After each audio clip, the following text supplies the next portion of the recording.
Hello friends, आपका ICIT online classes के channel में बहुत बहुत स्वागत है। मैं संतोष कुमार गुप्ता आपका बहुत बहुत स्वागत करता हूं। इस चैनल को बनाया गया है कंप्यूटर के विभिन्न सब्जेक्ट्स को हिंदी भाषा में पढ़ाने के लिए, साथ साथ जो कंप्यूटर के पॉपुलर कोर्सेस हैं जैसे ट्रिपल सी, ओ लेवल, ए लेवल, पॉलिटेक्निक्स, बीटेक्स, उनके सिलेबस को समझाने के लिए।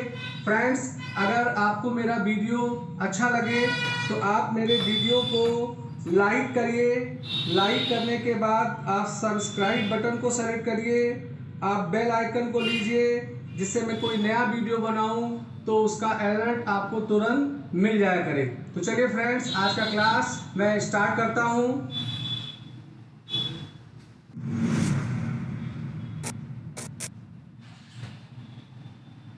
मैं संतोष कुमार गुप्ता आप सब लोगों का तहे दिल से स्वागत करता हूं।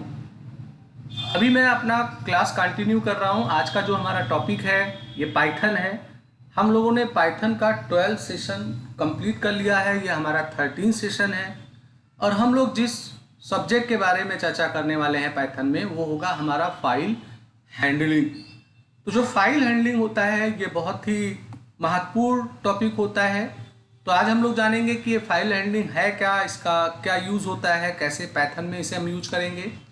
तो थोड़ा सा समझ लें कि पहले फाइल हैंडलिंग होता क्या है। देखिए, आप किसी भी लैंग्वेज में प्रोग्राम जब बनाते हैं तो प्रोग्राम के लिए आप सोर्स कोड लिखते हैं। तो सोर्स कोड को तो आप सुरक्षित कर लेते हैं, पर उस सोर्स कोड को जब आप एग्जीक्यूट करते हैं और आपके द्वारा जो कीबोर्ड से या यूज़र से वैल्यू इनपुट कराई जाती है वो डेटा और प्रोसेस के बाद जो आउटपुट के रूप में आते हैं डेटा, वो सुरक्षित कहीं नहीं होते हैं।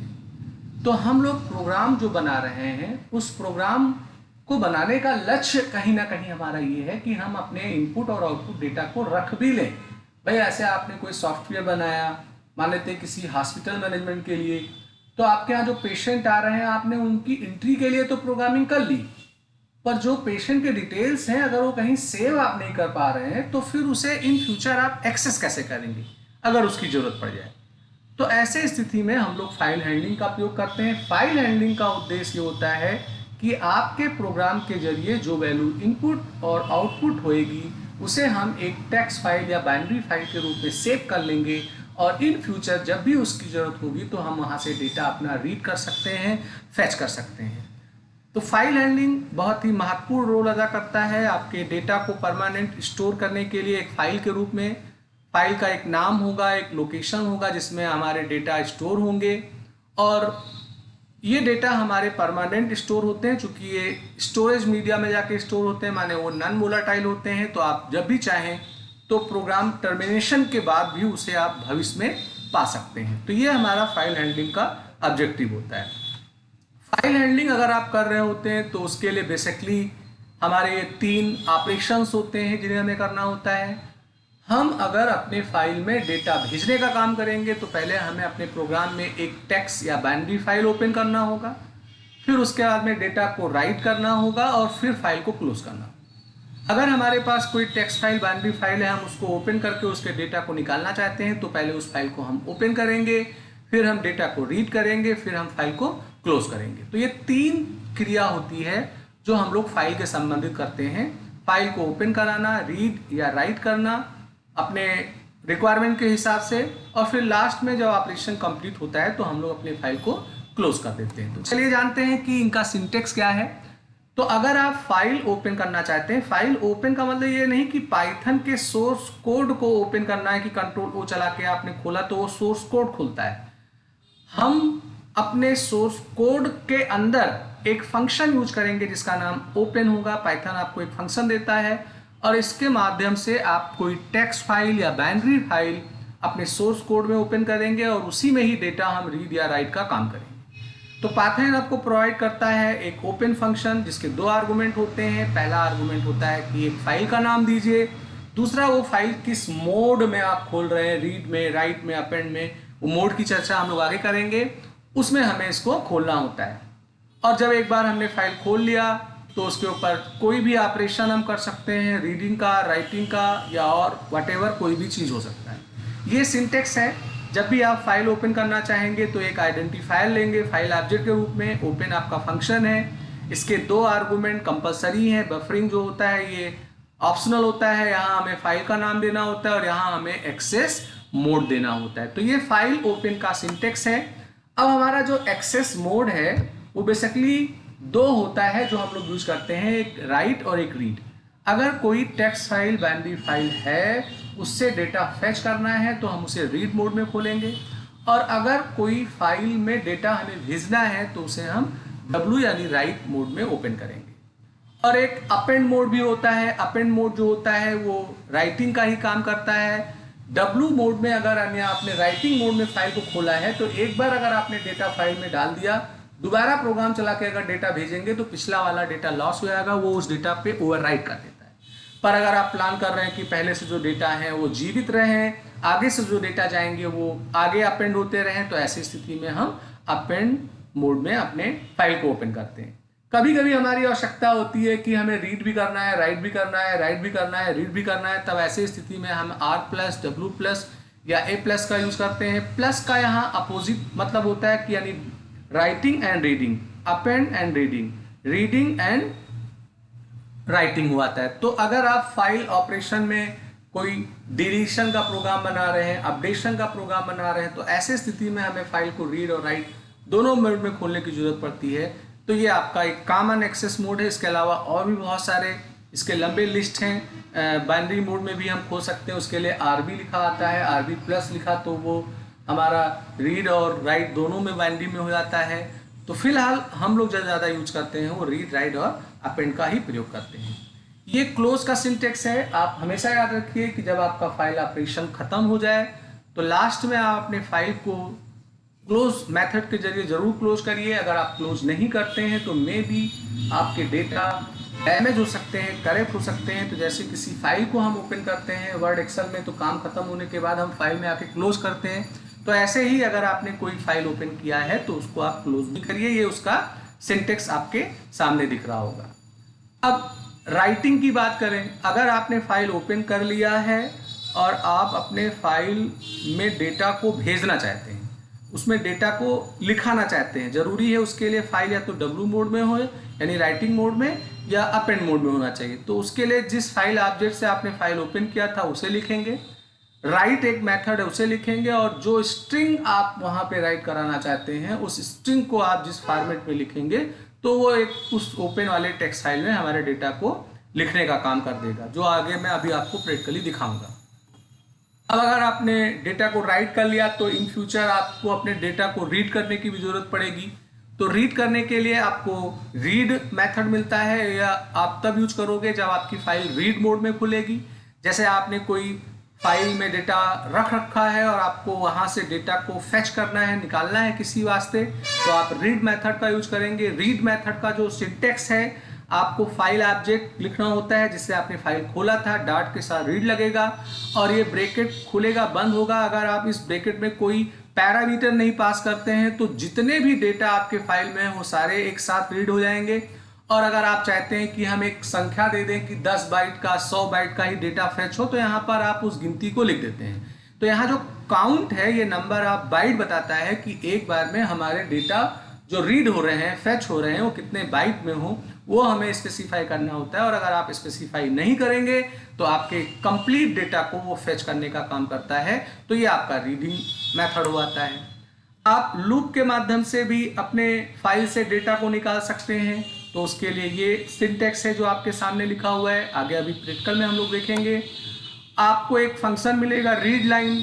रीड लाइन के माध्यम से आप एक लाइन को रीड कर सकते हैं, और अगर आपने 2 बार रीड लाइन यूज किया तो 2 लाइन होगा। तो अगर एक एक लाइन को फेच कराना है तो ऐसी स्थिति में आप रीड लाइन मेथड का प्रयोग कर सकते हैं। ऐसे ही एक रीड लाइन्स मिलेगा इसमें, और रीड लाइन में अंतर यह है कि रीड लाइन एक बार में एक लाइन को फेच करता है, और जो रीड लाइन्स होता है ये सारे लाइनों को फेच कर देता है एंड ऑफ फाइल तक। तो पूरे डेटा हमारे निकल जाते हैं, तो उस वास्ते हम लोग रीड लाइन्स का प्रयोग करते हैं। तो रीड में कंफ्यूजन मत करिएगा, रीड है, रीड लाइन है। रीड लाइन से रीड में हमें सुविधा मिलता है कि सारा डेटा निकलेगा, मगर साथ साथ वहां हम एक बाइट भी मेंशन कर देते हैं तो उतने बाइट का ही डेटा निकलेगा। वहीं रीड लाइंस में सारा डेटा निकलेगा। रीड लाइन में एक एक करके लाइनें हमारी निकलती हैं। अब हमारे पास कुछ फंक्शन और है फाइल हैंडलिंग से संबंधित। उसमें एक फंक्शन आता है टेल। टेल फंक्शन का उद्देश्य ये होता है, अगर आप ये जानना चाहते हो कि हमारा जो पॉइंटर है किस बाइट पे है, माने जैसे लिखा हुआ है कोई एक फाइल है, उसमें लिखा हुआ है Python is a programming language, तो आप देखना चाहते हैं कि हमारा डेटा जब रीड हो रहा है तो हम किस प्रेजेंट टाइम में किस नंबर ऑफ बाइट पे हैं। तो एक करेक्टर एक बाइट लेता है, आपको भी पता है। तो ऐसे राम लिखा हुआ है, तो अगर आप एम पे होंगे तो आपको 3 बाइट की ये सूचना देगा। तो प्रेजेंट टाइम में हमारा कर्सर का पोजीशन कहाँ पे है, हमारा पॉइंटर कहाँ एग्जिस्ट कर रहा है, उसको जानने के लिए हम लोग टेल मेथड का प्रयोग करते हैं। और अगर उसे मॉडिफाई करना है, माने हम किसी एक पर्टिकुलर जगह पे पॉइंटर पे रीच करना चाहते हैं, तो उसके लिए आपको एक मेथड मिलता है, सीक मेथड मिलता है। तो हमने अगर सीक के आर्गुमेंट में 15 लिख दिया तो ये 15 बाइट वाले कैरेक्टर पे आपका कर्सर पोजीशन पॉइंटर पोजीशन को मूव करा देता है। तो टेल से हमें जानकारी मिलता है कि हम कहाँ हैं, और सीक से हम किसी एक पर्टिकुलर बाइट्स पे मूव करने का काम करते हैं। तो ये हमारा सीक मेथड होता है। तो ये ऑपरेशंस हैं, फंक्शंस हैं जो हमारे फाइल हैंडलिंग से रिलेटेड हैं। उसके अलावा आपको एक ओएस मॉड्यूल भी मिलता है। ओएस मॉड्यूल माने कि बना बनाया मॉड्यूल है ओएस का, जिसे हम इंपोर्ट कर सकते हैं। तो अगर आपको डॉस वाले कमांड्स की ज़रूरत पड़ रही है तो उन कमांड का एग्जीक्यूशन करने के लिए हम लोग ओएस मॉड्यूल का प्रयोग करते हैं। जैसे फाइल का नाम बदलना, फाइल को रिमूव करना, नया डायरेक्टरी बनाना, अभी किस डायरेक्टरी में हम हैं उसको जानना, डायरेक्टरी को चेंज करना, डायरेक्टरी को रिमूव करना। तो ऐसे उद्देश्य के लिए हम लोग ये काम करते हैं। तो सपोज करिए कि आप एक ऐसा प्रोग्राम बना रहे हैं, जैसे मान लेते हैं आपके बहुत सारे एम्प्लॉई हैं, तो आप एम्प्लॉई के डेटा को फिल कर रहे हैं। तो आप चाहते हैं कि अलग अलग एम्प्लॉई का अलग अलग फोल्डर बन जाएगा और उसमें हमारी वो टेक्स्ट फाइल सेव हो जाएगी। तो प्रोग्राम में अगर आपको कोड के जरिए नया डायरेक्टरी बनाने की जरूरत पड़ रही है तो ऐसे ही एक डास के कमांड है जिन्हें आप सीधे कॉल कर सकते हैं अपने पाइथन के प्रोग्राम में। तो फ्रेंड्स, ये हमारा हो जाता है फाइल हैंडलिंग से रिलेटेड बात। अब हम लोग चलेंगे अपने आइडियली में पाइथन के, और वहाँ मैंने कुछ प्रोग्राम्स पहले से बना रखे हैं। मैं उन्हीं प्रोग्राम को आपको एग्जीक्यूट करके इम्प्लीमेंट करने जा रहा हूँ। तो देखिए, आपके सामने पहला प्रोग्राम है। इस प्रोग्राम में साधारण मैं क्या करूँगा कि एक फाइल ओपन करूँगा और उस फाइल को मुझे जज करना है कि ये सक्सेसफुली ओपन हुआ कि नहीं। तो देखिए, यहाँ पे जो फाइल ptr है ये एक आइडेंटिफायर है, ये कोई कीवर्ड या फंक्शन नहीं है, आप नाम कुछ भी लिख सकते हैं। इक्वल लगा के हमने ओपन मेथड लिखा है, और ये डबल इन्वर्टेड कोड में हमने एक फाइल का नाम लिखा है और उसका एक्सटेंशन टेक्स्ट ले लिया है, यानी कि ये टेक्स्ट फाइल होगी। और यहाँ पर हमने जो इसका एक्सेस मोड दिया है वो w दिया है। तो इसका मतलब ये हुआ कि XYZ नाम की जो फाइल टेक्स्ट की बनेगी वो राइटिंग मोड में बनेगी। फिलहाल मैं इस पर कोई ऑपरेशन नहीं कर रहा हूँ। यहाँ इफ़ के जरिए मैं ये जांच रहा हूँ कि क्या हमारा फाइल ओपन हुआ। कभी कभी क्या होता है कि आपने ऐसा कोई फाइल लिख दिया, हो सकता है कि वो आपका एग्जिस्ट ना कर रहा हो, खासकर रीडिंग वाले मेथड में। तो ऐसे स्थिति में अगर आप जांच करना चाहते हैं कि हमारी फाइल ओपन हुई, भले वो रीड या राइट किसी मोड में हो रही हो, तो हम इफ़ के साथ फाइल वाले ऑब्जेक्ट का नाम लिख देते हैं। अगर वो सक्सेसफुली खुल जाता है तो उसमें हमने यहाँ पे एक मैसेज प्रिंट करा रखा है। ऐसे कोई भी आप वर्क यहाँ पे करा सकते हैं। तो इस प्रोग्राम को मैं यहाँ पे रन करता हूँ। तो रन करने के बाद ये देखिए इसका आउटपुट आ रहा है। तो आउटपुट में बता रहा है फाइल इज ओपन सक्सेसफुली, यानी हमारा जो XYZ नाम का फाइल है वो सक्सेसफुली जनरेट हो चुका है। हालांकि अभी वो इम्पटी होगा, उसके अंदर कोई डेटा नहीं होगा। अगर आप बात करना चाहते हैं, देखना चाहते हैं कि ये फाइल कहाँ है, तो अभी जो करंट हमारा लोकेशन है ये ऊपर दिख रहा है सी ड्राइव के अंदर, यूजर डेल ऐप, ये इसके अंदर पाइथन 37 में हमारा फोल्डर में सारी फाइलें सेव हो रही हैं। तो हम जाके वहाँ पे जांच भी सकते हैं। चलिए जांच करके देख भी लिया आता है। तो यहाँ हम क्या करते हैं, अपने फोल्डर में प्रवेश करते हैं। तो फोल्डर में जाने के लिए सबसे पहले आपको उस लोकेशन पे जाना होगा।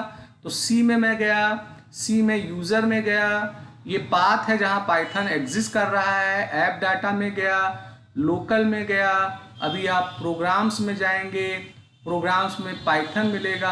पाइथन का चूंकि मैंने 2 वर्जन लोड कर रखा है, 3.7 भी है, तो 3.7 में मैं काम कर रहा हूँ। तो यहाँ जाऊँगा और यहाँ अगर आप देखेंगे तो ये XYZ नाम की एक फाइल है जो यहाँ आपको मिल गई। और देखो अगर आपने इसको खोला तो ये अभी फिलहाल ब्लैंक है, एम्प्टी है, चूंकि हमने केवल फाइल को जनरेट किया था, उसमें कोई कंटेंट नहीं भेजा था, इसलिए यहाँ पे ये एम्प्टी है। तो फिलहाल मैं इस फोल्डर के लोकेशन को खोले रखता हूँ, आगे अभी हमारी इनकी ज़रूरत पड़ेगी देखने के लिए। तो ये एक छोटा सा प्रोग्राम हो जाता है जिसमें मैंने आपको दिखाया कि हमारा कैसे फाइल क्रिएट किया आता है। अब वो बात की बात है कि वो W मोड में है कि राइट मोड में है। अभी मैं चलूँगा अपने दूसरे प्रोग्राम में, उसमें कुछ दूसरी चीज़ मैं दिखाना चाहता हूँ। तो जूम कर लिया जाए। अब जूम में मैं यहाँ पे दिखा रहा हूँ कि आपने अगर कोई फाइल ओपन किया है तो आप अपने फाइल को क्लोज भी करिए, हालांकि इसमें अभी कोई ऑपरेशन नहीं हो रहा है। तो मैंने यहाँ पे क्या किया है, एक फाइल ptr करके वेरिएबल लिया है और उस वेरिएबल के माध्यम से एक XYZ नाम की फाइल मैंने खोली है। देखिए यहाँ पे रीड मोड में खोल रहा हूँ क्योंकि ये फाइल डेवलप हो चुकी है अभी, हालांकि इसमें कोई कंटेंट नहीं है। और फिर यहाँ मैंने जांचा है कि फाइल हमारी ओपन हुई कि नहीं, और फिलहाल कोई ऑपरेशन नहीं हो रहा है, सीधे हमने फाइल को क्लोज कर दिया है। तो अभी अगर आप इस प्रोग्राम को एग्जीक्यूट करेंगे तो सिंपल यही लिख के आएगा कि फाइल इज ओपन, और चूंकि कोई ऑपरेशन नहीं हुआ है इसलिए कुछ और आउटपुट नहीं आएगा। तो यहाँ लिख के आ गया फाइल इज ओपन। तो ये एक प्रोग्राम हो जाता है। अब मैं चलूँगा अपने तीसरे वाले प्रोग्राम पे। अब आपका जो तीसरा वाला प्रोग्राम है, मैं इसमें दिखा रहा हूँ कि आप कंटेंट को कैसे भेजेंगे अपने फाइल में। तो यहाँ मैंने एक फाइल को ओपन किया है xyz.txt, ये राइटिंग मोड में है। और फिर यहाँ पर मैंने अपने फाइल वाले ऑब्जेक्ट को लिखा है और डॉट का निशान लगा के यहाँ पे राइट फंक्शन का प्रयोग किया है। और मैंने यहाँ पर एक स्ट्रिंग पास किया है। आपको पता है ना कि 3 बार हम लोग लगाते हैं, जब कोई मल्टीपल स्ट्रिंग होती है तो 3 सिंगल कोटे का निशान लगाया जाता है, तो ये यहाँ पे लगा हुआ है। तो ये जो भी कंटेंट मैंने लिखा हुआ है राइट मेथड के साथ, ये कंटेंट XYZ नाम के फाइल में जाके सेव हो जाएगा। तो अगर मैं इसको रन करता हूं तो देखिए क्या हो रहा है। तो रन होने के बाद चूंकि इस प्रोग्राम में मैंने कोई मैसेज नहीं प्रिंट कराया था तो कोई एरर नहीं आया है, मगर हुआ ये होगा कि आपका जो राइट में हमने टेक्स्ट स्ट्रिंग सप्लाई किया था वो हमारे फाइल में सेव हो गई होगी। चलिए इसको जांच लेते हैं। तो जांचने के लिए मैंने अपना फोल्डर यहाँ ओपन कर रखा है। अब मैं अगर XYZ को खोलूँ तो अगर आप देख पा रहे होंगे तो यहाँ जो मैंने कंटेंट भेजा हुआ था वो कंटेंट यहाँ पर हमारा जीवित है, और ये एक परमानेंट XYZ नाम के TXT फाइल में सेव हो जाएगा। तो आपने अगर कंटेंट को रख लिया तो अभी भविष्य में आप जब चाहें तो इसको यूज कर सकते हैं। एक खास बात यहाँ पे नोट करने वाली बात होगी कि अभी आप किसी फाइल को अगर W मोड में खोलते हैं तो राइटिंग मोड में होता है, और अगर आप कोई नया कंटेंट भेजिए, नया कंटेंट भेजने का मतलब ये हुआ कि यहाँ मैं इसे हटा देता हूँ और कोई एक नया मैसेज मैं लिखता हूँ। जैसे मैंने लिख दिया ICIT ऑनलाइन क्लासेस, ये लिख दिया। और चलो ये नीचे लिखा रहने देते हैं। तो अभी क्या होगा कि एक बार अभी याद करो आप, तो मैंने पीछे प्रोग्राम रन किया था तो उसके द्वारा हमारा कंटेंट गया था। अभी मैंने कंटेंट को चेंज किया है। मैं अपने प्रोग्राम को दोबारा रन करता हूं। तो दोबारा रन करने पे चूंकि मैं कोई आउटपुट नहीं प्रिंट करा रहा हूं, ना कोई एरर आया है, तो ब्लैंक हमारा सेल मिल गया। अब हम लोग चलते हैं अपने उस फाइल को ओपन करके दोबारा देखते हैं। तो आप दोबारा जब खोल के अपने फाइल को देखेंगे तो ऐसे स्थिति में देखो पीछे वाला कंटेंट हमारा लॉस हो गया, और ये जो प्रेजेंट टाइम का कंटेंट मैं भेज रहा था वो कंटेंट हमारा यहाँ पे सुरक्षित हुआ। तो अगर आप प्लान कर रहे हैं कि एवरी टाइम हमारे फाइल में फ्रेश मैसेज जाएगा, अगर कोई पहले से मैसेज रखा होगा तो वो लॉस हो जाएगा, तो आप W मोड में ही अपने फाइल को खोलिए। पर अगर आप चाहते हैं कि जो कंटेंट है ये रहे और आगे से जो मैं कंटेंट भेजूँ भाई वो भी सुरक्षित होता रहे, तो ऐसे स्थिति में हमें अपेंड मोड में अपने फाइल को ओपन करना होता है। तो अपेंड मोड के लिए भी मैंने एक बना रखा है प्रोग्राम, चौथा प्रोग्राम है हमारा। तो ये मैं खोलता हूँ, जूम कर लेता हूँ थोड़ा, और ये देखिए यहाँ पे अपेंड मोड है। तो मैंने फाइल का नाम जो रखा है वो XYZ ही है और यहाँ ए कर दिया है। अब मैं यहाँ पे कोई दूसरा कंटेंट भेजता हूँ, जैसे ICIT ऑनलाइन क्लासेस /n भी लगा सकते हैं। इससे पहले से जो कंटेंट था वो तो है ही, साथ साथ ये न्यू लाइन से हमारे कंटेंट को सेव करेगा, तो कोई भी कंटेंट हो सकता है। मैंने कंटेंट रिपीट कर दिया है। तो चलिए इस प्रोग्राम को मैं रन करके अगर देख लूँ तो कोई अभी फिलहाल एरर नहीं आया है, ना आउटपुट आया है। अब हुआ क्या कि कंटेंट हमारे फाइल में जाके सेव हो गया होगा। तो इसको देखने के लिए अभी हम लोग अपने फोल्डर में जाएंगे और फोल्डर में अगर आप जाइए तो देखिए यहाँ ICIT ऑनलाइन क्लासेस दोबारा सेव हुआ है, डेटा ओवरराइट नहीं हुआ है, पीछे वाला जो डेटा था यहाँ पर ऑलरेडी मौजूद है। तो ये अंतर होता है हमारा W और अपेंड मोड में। ये दो बातों का आपको खास ध्यान रखना होगा। तो इस तरीके से हमारा ये प्रोग्राम राइटिंग से रिलेटेड होता है। अभी चलिए कुछ आगे के प्रोग्राम और हैं, उनको भी हम देख लेते हैं। तो आगे मैं अब बात कर रहा हूँ कि डेटा को रीड कैसे किया जाए। तो देखिए यहाँ पर मैंने अपने XYZ TXT को ओपन किया है। एक्सेस मोड यहाँ पे मैंने R लिखा है, दैट मीन्स ये रीड मोड में होगा। अभी देखो यहाँ पे मैंने एक कंटेंट, एक वेरिएबल लिया, ये वेरिएबल है कंटेंट, और यहाँ मैंने अपने फाइल ऑब्जेक्ट का नाम लिखा है और रीड मेथड के साथ यहाँ 20 लिखा है। दैट मीन्स 20 बाइट का डेटा वो फेच करेगा आपके XYZ TXT फाइल से। और उसके बाद मैंने कंटेंट का एक टाइप माने डेटा टाइप प्रिंट किया है। आपको पता है टाइप फंक्शन होता है। और फिर जो कंटेंट है मैं उसको प्रिंट कर रहा हूँ। तो मैं अगर इसको अब रन करूँगा तो देखिए 20 बाइट का जो हमारा है वो डेटा प्रिंट हो रहा है। कैसे पता लगेगा? 1 2 3 4 5 6 7 8 9 10 11 12 13 14 15 16 17 18 19 20। तो एक कैरेक्टर एक बाइट का होता है, स्पेस भी एक बाइट लेता है। तो 20 बाइट का हमारा डेटा यहाँ पे हमें रिसीव मिल गया है। अब अगर आप बाइट की संख्या बढ़ाइए या कम ज़्यादा करिए, ऐसे मैं यहाँ पे 30 कर देता हूँ। अब मैं अगर इसे रन करूँगा तो ये क्या करेगा, 30 बाइट का जो डेटा होगा तो थोड़ा डेटा हमारा 10 बाइट का और फेच होके बाहर आ गया। तो ये हमारा रीड मेथड होता है। और अगर आप यहाँ पे नंबर ऑफ बाइट ना मेंशन करिए तो ये क्या करेगा कि पूरे के पूरे कंटेंट को फेच कर देता है। ये इसका एक प्रॉफिट है।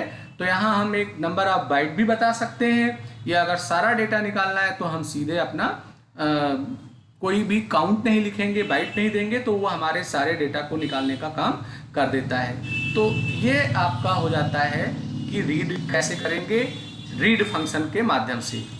अभी चलते हैं अगले प्रोग्राम पे। छठा प्रोग्राम हमारा होगा। तो इस 6 वाले प्रोग्राम में मैं लूप के माध्यम से आपको बता रहा हूँ कि डेटा कैसे निकलेगा। तो यहाँ मैंने अपने फाइल को XYZ को रीड मोड में खोला है, आई के जरिए लूप चलाया है फाइल पॉइंटर से। तो इस फाइल पॉइंटर के जो एक एक अक्षर होंगे वो यहाँ फेच होके आएंगे। तो अगर आप एक एक कैरेक्टर को फेच करके और उसके ऊपर कोई प्रोसेस करना चाहते हैं, ऐसे आपसे कहा गया कि एक प्रोग्राम बनाइए, कोई एक टेक्स्ट फाइल है, उसके कंटेंट में कितने वावेल्स हैं, कितने कॉन्सोनेंट्स हैं, तो आपको एक एक कैरेक्टर निकाल के उन्हें AIOU ऐसे कंडीशन लगा के चेक करना पड़ेगा। तो उस स्थिति में हम रीड के जरिए काम नहीं करेंगे, ना रीड लाइन लगाएंगे ना रीड लाइन्स लगाएंगे। तब लूप लगा के हमें एक एक कैरेक्टर को यहाँ पे फेच करना पड़ेगा। तो अगर एक एक कैरेक्टर निकाला जाए तो कुल मिला के निकलेगा सारा कंटेंट। तो हमारा जो कंटेंट था वो यहाँ पे हमें प्रिंट होके मिल जाता है। तो ऐसे आप लूप चला के भी अपने कंटेंट को फेच कर सकते हैं। तो ये हो जाता है हमारा लूप के माध्यम से। अब हम लोग बात करेंगे अपने 7 प्रोग्राम के बारे में। तो 7 प्रोग्राम में अगर आप देखो तो यहाँ मैंने रीड लाइन फंक्शन का प्रयोग किया है। पहले भी मैंने अपने प्रेजेंटेशन में बताया था कि रीड लाइन जो होता है ये एक बार में एक लाइन निकालता है। तो मैंने 2 वेरिएबल लिया है, कंटेंट, एक कंटेंट 1। तो अभी ये क्या करेगा, एक लाइन कंटेंट में फेच करेगा, एक लाइन कंटेंट 1 में करेगा। तो जितने टाइम आप रीड लाइन प्रयोग करेंगे वो उतने एक एक लाइन निकालेगा। और दोनों को देखिए यहाँ मैंने प्रिंट करके अपनी फाइल को क्लोज किया है। तो इसको चलाने से क्या होगा कि हमारा जो 2 लाइन का कंटेंट है वो हमारे स्क्रीन पे प्रिंट हो जाएगा। तो ये आपका एक रीड लाइन फंक्शन हो जाता है। अब हम लोग चर्चा करेंगे रीड लाइंस। तो रीड लाइन जैसे मैंने अपने प्रेजेंटेशन में बताया था, ये सारे कंटेंट को फेच करके बाहर कर देता है। तो यहाँ सीधे सीधे फाइल ओपन हुआ, रीड लाइंस से सारा कंटेंट आया, उसी को मैंने प्रिंट कर लिया। तो अब अगर आप इसे रन करेंगे तो आपका कंटेंट जो है वो पूरा का पूरा, ये देखिए, एक लिस्ट के फॉर्म में प्रिंट होके बाहर आ गया। तो जो आपका रीड लाइंस होता है ये डेटा को फैच करता है और फैच करने के बाद उसे एक लिस्ट में तब्दील कर देता है। अगर आप फर्दर इसके ऊपर कोई प्रोसेस करना चाहें तो वो प्रोसेस आप अच्छे से इस पर कर सकते हैं। अब हम लोग बात करेंगे कि जो टेल और सीक यानी पॉइंटर वाला जो बात हो रहा था उसकी बात करेंगे। तो ये हमारा 9th प्रोग्राम है। तो इस 9th प्रोग्राम में देखिए मैंने पहले फाइल को ओपन किया है। ओपन करने के बाद मैं डेटा को कुछ रीड वगैरह नहीं कर रहा हूँ और फिर मैंने यहाँ पे टेल फंक्शन के जरिए ये पता करने की कोशिश की है कि हमारा पॉइंटर का पोजीशन क्या है। तो यहाँ 0 बाइट आएगा क्योंकि वो शुरुआत बिगिनिंग से करता है। अब मैंने यहाँ पे डेटा को रीड कर लिया है। रीड में मैंने कोई नंबर ऑफ बाइट नहीं लिखा है। तो ऐसे स्थिति में वो पूरे डेटा को रीड कर लेगा। तो लास्ट में हमारा पॉइंटर पहुँचेगा तो जो लास्ट का होगा बाइट्स पोजीशन वो हमें बताएगा। तो इसको रन अगर किया जाए तो पहला आउटपुट 0 आ रहा है और 96 करेक्टर्स ओवरऑल हमारे उस फाइल में थे। तो ये बता रहा है कि आप 96 पोजीशन पे प्रेजेंट टाइम में हैं। और अगर आप थोड़ा सा यहाँ बदलाव करिए, जैसे रीड लिख दिया तो सारा डेटा आ गया। मैं अगर 15 लिख देता हूँ तो अभी आप देखिए इसके माध्यम से वो क्या प्रिंट करेगा। अभी देखिए यहाँ पे 96 किया था, यहाँ 15 कर रहा है। क्योंकि मेरा जो रीड था उससे मैंने अपने रीड में मैंने बोला कि मैं 15 बाइट्स के ही डेटा को रीड करूंगा। तो हमारा कर्सर पोजीशन 15 तक पहुंचा। तो ऐसे स्थिति में ये हमें यहाँ पे 15 को शो कर रहा है। और ये सब बहुत बेहतरीन फंक्शन है, बहुत इंपॉर्टेंट फंक्शन है। जब आगे इन फ्यूचर आप कोई प्रोजेक्ट्स वगैरह बनाएंगे तो वहाँ फाइल हैंडलिंग का अगर प्रयोग कर रहे होंगे तो आवश्यकता पड़ने पे ये फंक्शंस को हमें प्रयोग करना होगा। अब एक लास्ट प्रोग्राम मेरा आएगा। उस प्रोग्राम में मैं सीक फंक्शन को इम्प्लीमेंट करूँगा। तो सीक का उद्देश्य होता है कि अपने पॉइंटर को उस पर्टिकुलर प्लेस पे मॉडिफाई करके भेज देना। तो फाइल ओपन हुआ, ये मैंने टेल फंक्शन से प्रेजेंट टाइम का जो पॉइंटर लोकेशन वो पता किया। अब सीक से मैंने 10 लिख दिया तो हमारा जो कर्सर पोजीशन है वो 10 पे पहुंच जाएगा। अब मैं अगर प्रिंट करूंगा तो वो मुझे बताएगा कि आपका लोकेशन 10 बाइट पे है। तो ये इसका आउटपुट है 0 और 10। तो फ्रेंड्स ये एक मेरा प्रेजेंटेशन था। इस प्रेजेंटेशन में मैंने कोशिश किया है आपको फाइल हैंडलिंग से रिलेटेड चीज़ों को बताने के लिए। अब मैंने पाइथन में बहुत सारे प्रोजेक्ट्स भी बना रखे हैं। स्पेशली जब मैं पाइथन का और लेक्चर ले लूँगा और स्पेशली जब हम लोग डेटाबेस कनेक्टिविटी वगैरह जान जाएंगे और GUI एप्लीकेशंस के लिए मैं प्रोग्रामिंग सिखाऊंगा आपको, TK इंटर वगैरह। तो हम लोग कुछ ऐप भी बनाएंगे, प्रोजेक्ट बनाएंगे। तो फिलहाल मैंने एक प्रोजेक्ट बनाया हुआ है और उस प्रोजेक्ट में मैंने यूज किया है फाइल ऑपरेशन को। तो वो मैं आपको दिखाना चाहता हूँ। तो अगर आप देखिए तो ये एक सॉफ्टवेयर है बिलिंग सॉफ्टवेयर का।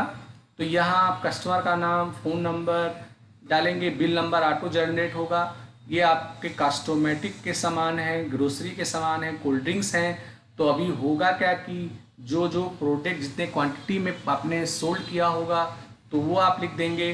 फिर टोटल करने पे यहाँ पे टोटल आएगा और यहाँ बिल जनरेट करेंगे तो इसमें आपका बिल आ जाएगा। और ये जो टेक्स्ट एरिया है इसमें बिल तो दिखेगा ही, साथ साथ वो डेटा जो बिल वाला है वो बिल नंबर के नाम से एक टेक्स्ट फाइल में सेव भी हो जाएगा। जिससे अगर आप उस कस्टमर को वो इनवाइस प्रिंट करके देना चाहते हैं तो प्रिंट करके दे सकते हैं। चलिए मैं यहाँ करके देख लेता हूँ। जैसे मैंने नाम दिया यहाँ पे सुधा सिंह दिया है, इनका एक कोई ये मैं डाल देता हूँ। फेस क्रीम 2 है, हमारा हेयर स्प्रे 4 है, वीट 3 के शुगर हो गया, हमारा लिम्का 5 हो गया। अभी मैं यहाँ पे टोटल पे अगर क्लिक करूँगा तो आप देखो तो यहाँ कैलकुलेशन होके सारा टोटल यहाँ पे आ गया। अब मैं अगर जनरेट बिल पे क्लिक करता हूँ तो अगर आप देखो तो इस टेक्स्ट एरिया में सारा हमारा डिटेल दिख रहा है। यहाँ पे रेफरेंस नंबर आ गया एक, और यहाँ पे कस्टमर का नाम आ गया, उसका फ़ोन नंबर आ गया, जिस जिस प्रोडक्ट को उसने परचेज किया था वो आ गया, उसकी प्राइस आ गई। ये पूरा कैलकुलेशन होके आ गया। और ये जो कंटेंट है अगर आप देख पा रहे होंगे तो यहाँ पूछ रहा है do you want to save the bill. तो मैं अगर एस पे क्लिक करूँगा तो मैंने इस प्रोग्राम में फाइल हैंडलिंग यूज किया हुआ है। तो जो बिल नंबर है 5269 इसी के ही नाम से एक टेक्स्ट फाइल बन जाएगा और ये कंटेंट उसमें सेव हो जाएगा।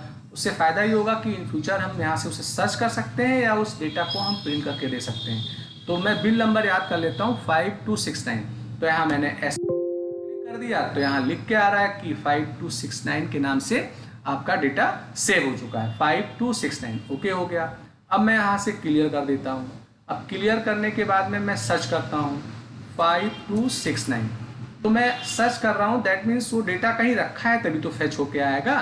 तो यहाँ मैं सर्च पे क्लिक कर रहा हूँ, तो देखो यहाँ पे जो मैंने बिल बनाया था सुधा सिंह का, वो यहाँ पे बिल आ चुका है।